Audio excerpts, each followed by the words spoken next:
Alors la question de la semaine nous vient de la part d'Hervé, et pour ta question Hervé, je vais la transmettre sur YouTube, donc elle va faire partie d'un petit peu des grands plans, des questions de la semaine, puisque je pense que la réponse peut intéresser pas mal de gens qui sont un petit peu dans le même cas que toi.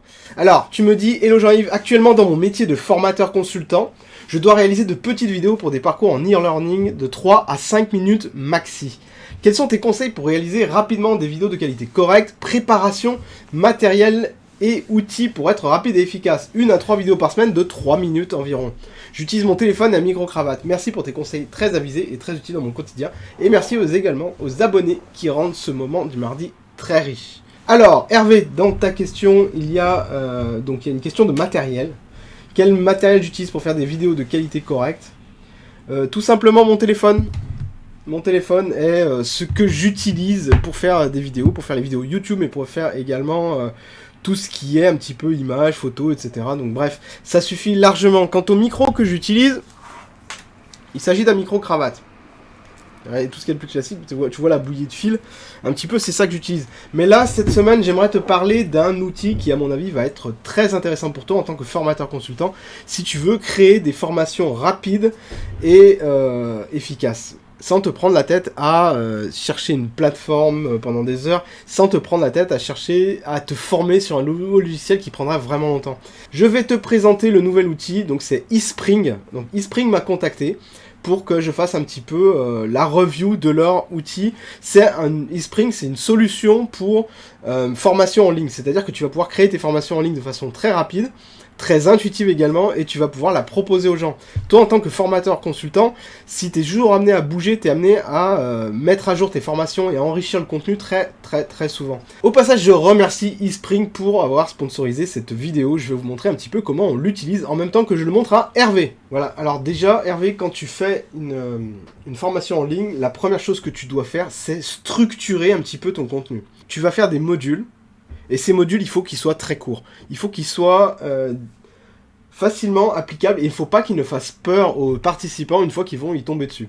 Donc moi, ce que j'aime bien dans eSpring Suite, en fait, eSpring Suite, c'est la boîte qui m'a contacté pour que je fasse un petit peu la revue de leurs produits. Je vais te montrer un petit peu comment je l'utilise et pourquoi c'est important et c'est intéressant dans le cadre des formations en ligne. En fait, eSpring Suite, il va se greffer dans ton PowerPoint ou ton Keynote. Tu vois, il va y avoir un onglet qui va automatiquement s'installer dessus. Et qu'est-ce que tu peux faire grâce à eSpring Suite? Tu peux déjà créer tout un tas de choses. Je vais te montrer un petit peu parce que ces choses-là, justement, elles sont en lien pour faire une formation qui est vraiment efficace, pour faire une formation que tu vas retenir. Donc, la première chose, c'est structurer ton contenu. Tu vas créer des diapositives et c'est ces diapositives, donc tu vas faire ça, tu vas préparer ça comme si tu faisais une conférence en fait, sauf que ça va être une vraie formation en ligne, il va falloir que tu y passes beaucoup plus de temps, mais l'idée c'est vraiment d'utiliser un petit peu le mode diapositive. Pourquoi? Parce qu'il est facile à prendre en main, tu le connais déjà parce que tu as déjà fait des conférences, et ensuite tu vas pouvoir y greffer tout un tas d'outils que je vais te montrer, et qui vont aider ton apprenant à retirer le meilleur de tes formations en ligne.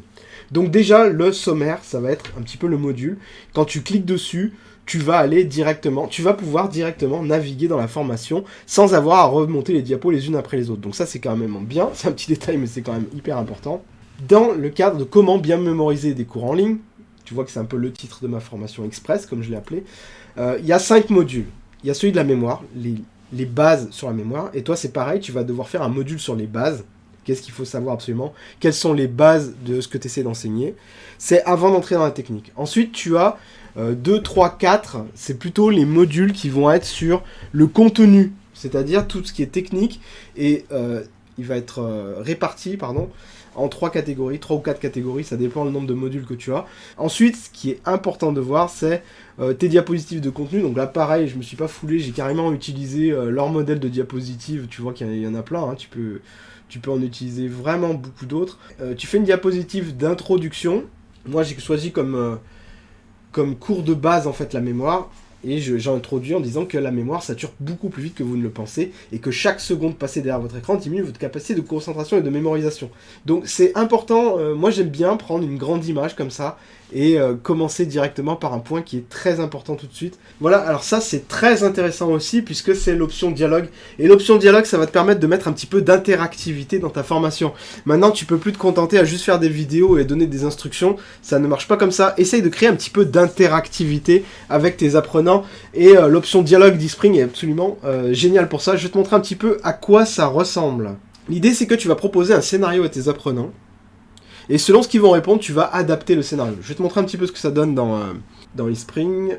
Hop. Alors déjà, tu vois, ta diapositive de début, elle est là.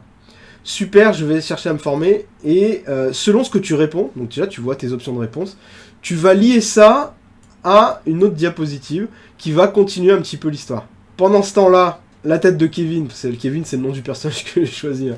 La tête de Kevin va devenir plus contente ou moins contente, et la barre va se remplir avec un peu plus de satisfaction ou un petit peu moins de satisfaction. C'est un petit peu un feedback en temps réel de ce que les gens vont quand ils vont répondre, ce que ça va leur faire. Et en fait, l'idée c'est que tu prépares comme ça tout un scénario, donc ça c'est important à faire systématiquement, et ça rajoute un petit peu d'interactivité. Moi je te conseille vraiment d'en rajouter un maximum dans tes formations. Ça prend vraiment pas longtemps à faire. Là j'ai pris 5 minutes pour faire ce petit scénario. Je l'ai pas creusé, j'ai mis que 2 options par diapositive, mais on aurait pu imaginer que je fasse un scénario absolument gigantesque. Ça c'est bien quand tu as des formations qui ont un petit peu plus de contenu, même si personnellement je te conseille d'être un petit peu succinct. Vaut mieux faire plusieurs scénarios de dialogue plutôt qu'un seul qui essaie de regrouper tout. Donc voici ce que ça donne un petit peu pour donner une idée, le cours dans sa version complète. Donc là tu vois que on a notre scénario de dialogue, je peux dire bonne idée, j'en profite un peu pour faire la vaisselle. Et là tu vois, le scénario change un peu, la tête devient un petit peu plus monotone. Oh non, je vais pas réussir à mémoriser autant de choses que je le voulais, je n'ai pas eu à prendre de notes. J'ai pas eu le temps de prendre des notes. Tu as le choix entre c'est pas grave, il vaut mieux que je passe à la suite pour ne pas perdre de temps, ou je devrais revisionner la vidéo. Imagine, tu des réponses c'est pas grave, il vaut mieux que je passe à la suite. Et pof, le scénario va encore changer, et là, tu vois, Kevin, il va vraiment être vraiment pas content, tu vois. Elle est nulle, cette formation, j'ai vu toutes les vidéos, mais je n'ai pas éprouvé le besoin de prendre des notes. Donc là, tu peux dire, tant pis, je réponds au quiz final et je passe à autre chose, ou je ferais mieux de recommencer depuis le début. Et donc là, tu vois, on revient au scénario du début, et le but, ça va être d'obtenir du tout juste. Et si tu obtiens du tout juste, bravo. Vous connaissez les bases pour bien mémoriser une formation en ligne. Donc, ensuite, comme je te disais, là, tu as les bases de la concentration, et tu peux, dans cette même diapositive, c'est ça qui est bien, tu vas pas rajouter trop de contenu dans du contenu, tu vas tout simplement déterminer une séquence logique, étape 1, étape 2, étape 3, et là, tu vois que tu peux enrober pas mal de choses dans une seule et même diapositive. Donc voilà, c'est un petit plus, mais qui fait que ça devient, tu vois, c'est propre, c'est pro, et du coup, c'est quand tu fais une formation en ligne à des gens qui ne te connaissent pas, tu as besoin que ce soit propre et pro très très vite. Et ça m'a pris quoi 3 minutes pour faire ça, parce que le modèle était déjà fait sur eSpring. Ensuite, ça c'est le type de cours que j'aime bien donner. C'est-à-dire que d'un côté à gauche, tu as la problématique, et à droite, tu as la solution. Et moi, dans la solution à droite, j'aime bien intégrer une petite vidéo YouTube. Là, tu peux mettre tes vidéos, parce que... Salut. Alors aujourd'hui, je vais vous parler un petit peu de tout ce qui est formation en ligne, cours en ligne, tout ce que vous pouvez suivre. Voilà. Tu peux créer tes vidéos ici, comme tu dis, de 3 à 5 minutes, tu les mets ici, en fait. Dans une diapo, et où tu donnes la problématique, tu donnes la solution. En fait, ensuite, tu vois, là, j'ai décidé de créer un quiz. Ça aussi, tu peux le faire sur eSpring, ça sert rapidement. Toujours tester les gens quand tu fais une formation en ligne. C'est hyper important. Même si ça te paraît trivial de faire un quiz, il faut le faire. Et là, j'ai utilisé toutes les fonctionnalités pour bien te faire voir un petit peu le type de questions que tu peux créer. Alors, déjà, tu as 59 secondes pour répondre au quiz. Le multitasking pendant les cours en ligne, tu as le choix entre c'est le bien, c'est le mal, c'est ok. Là, tu as une seule bonne solution, bonne réponse, et tu soumets ta réponse. Hop, choix correct, c'est exact, vous avez choisi la bonne réponse. Sélectionnez tous les éléments qui peuvent vous aider pour vos cours en ligne. Donc un portable, non, un cahier, un crayon, oui, pour prendre des notes, une bouteille d'eau pour boire, la musique, non, ça ne vous aide pas, et ça sert à rien du tout. Donc tu soumets, et boum, tu as choix correct, c'est exact, vous avez choisi la bonne réponse. Donc là, tu peux également faire du multi-choix, en fait. Et enfin, là, c'est une question où tu attends une réponse bien précise. Combien d'éléments peut contenir au maximum la mémoire à court terme? Comme tu le savais et que tu as étudié le cours, tu vas dire que c'est 7. Et hop, tu soumets. Choix correct, vous avez choisi la bonne réponse. Oh, surprise, c'est moi qui ai coché le cours.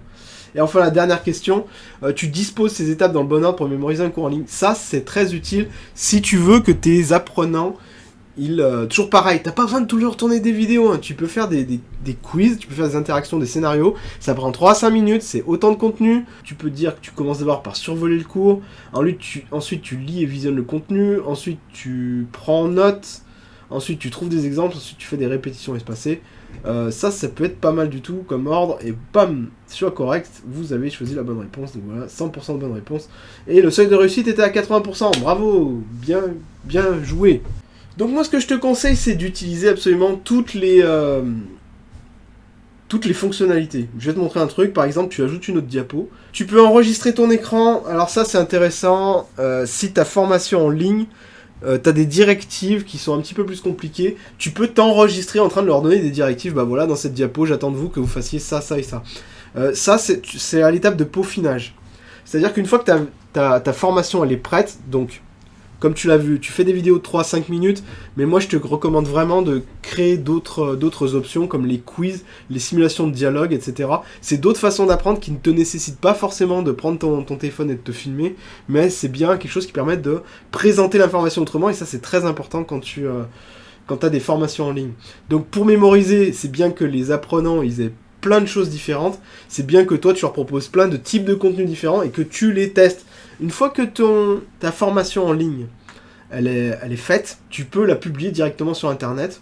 Donc là tu as une option publier et tu vas pouvoir soit la mettre sur ton ordinateur, soit la mettre directement sur YouTube en version non répertoriée, soit la mettre directement en ligne quoi, et en version tout le monde est visible.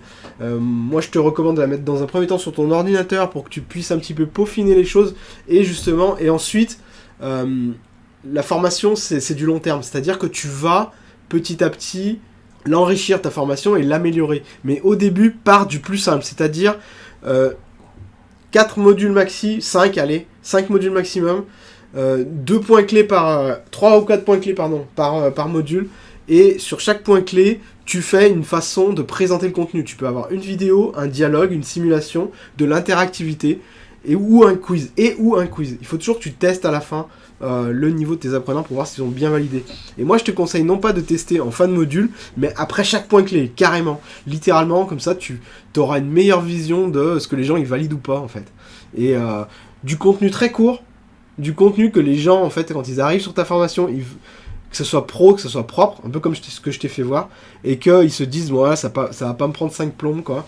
Donc du coup, et bien leur dire évidemment les conseils de base, c'est-à-dire ceux que tu as vu dans la petite formation que j'ai créée, c'est-à-dire avoir un environnement, un cadre, c'est-à-dire se donner un cadre, s'habiller comme si tu allais au boulot, ne pas être distrait, peut-être avoir de quoi noter, et une petite bouteille d'eau à côté pour se rafraîchir, etc. C'est les bases pour prendre les cours en ligne. Voilà Hervé, j'espère avoir répondu à ta question. Ça m'a fait très plaisir de te présenter un petit peu ce soft auquel je crois beaucoup et de te présenter un petit peu comment tu peux faire une formation très rapidement, 3 à 5 minutes, sans avoir à passer des heures à te former ou à chercher des liens ou des logiciels. Si tu es intéressé, je te mets dans la description de la vidéo le lien pour avoir une réduction de 7% sur eSpring, le logiciel que je t'ai formé, ou tu peux la créer toi-même, ta formation. Là, tu vois qu'on a juste utilisé PowerPoint, tu aurais pu utiliser Keynote ou n'importe quel autre logiciel, et le résultat aurait été le même. Donc voilà Hervé, je voulais revenir en détail un petit peu sur ta question, j'espère que la réponse t'aura satisfait. Je vous dis à bientôt pour le prochain Mardi Alchimie. Salut